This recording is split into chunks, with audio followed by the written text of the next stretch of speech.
कल्पना कीजिए, बाहर तापमान -50 डिग्री सेल्सियस है, जहां इंसान का सांस लेना तक दर्द बन जाता है, जहां एक कदम चलना ऐसा लगता है जैसे मौत की तरफ बढ़ रहे हों।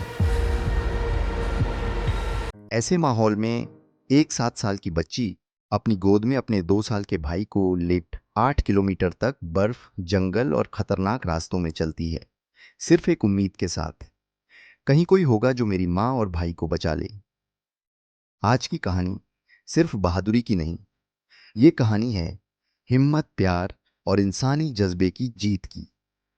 बर्फ से ढकी सर्दियों में साइबेरिया के एक छोटे से गांव ओयम्याकोन में रहती थी एक बच्ची, सागलाना।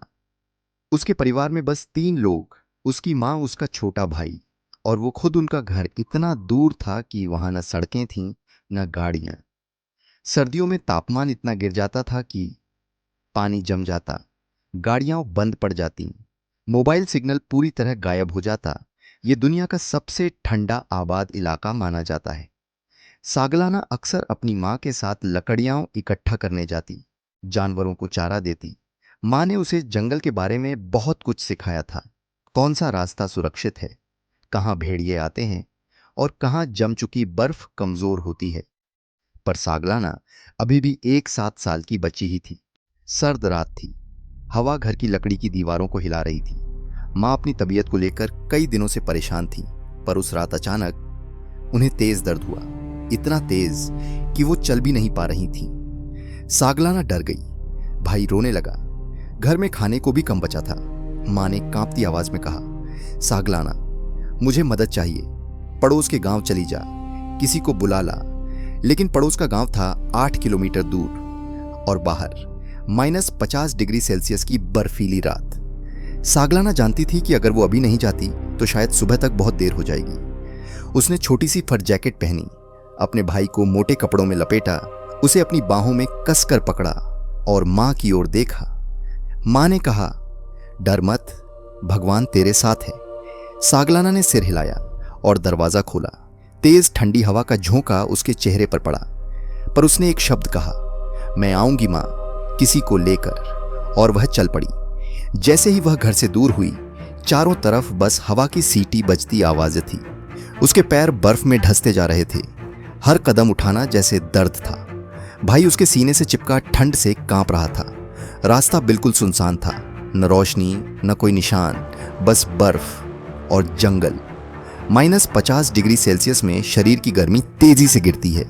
बच्चा होने के कारण उसकी ऊंचाई कम थी, इसलिए हवा सीधे उसके चेहरे पर लगती थी। वह अपनी टोपी नीचे खींचती, कभी अपना मफलर भाई के ऊपर डाल देती, कभी उसके हाथ रगड़ती। जंगल में भेड़ियों का इलाका था, उसे माँ ने सिखाया था, अगर भेड़ियों की आवाज सुनो तो बर्फ पर पांव एकदम धीमे रखना। कई बार सागलाना रुकी, उसे दूर से गुर्राने की आवाज सुनाई दी, पर उसने चलते रहना चुना।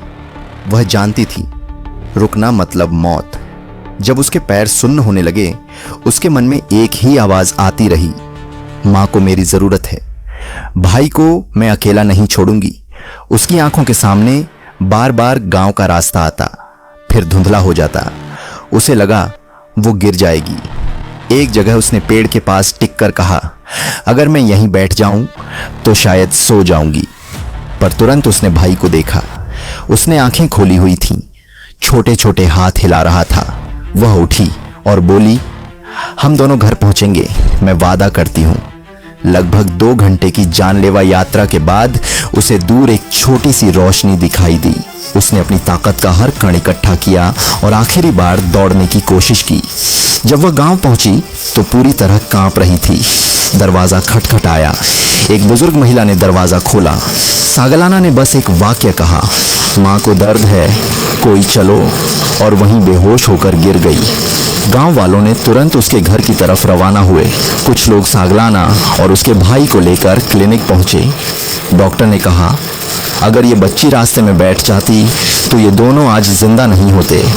हम सोचते हैं बच्चे कमज़ोर होते हैं, पर कई बार वही हमें दिखा देते हैं कि हिम्मत उम्र नहीं देखती,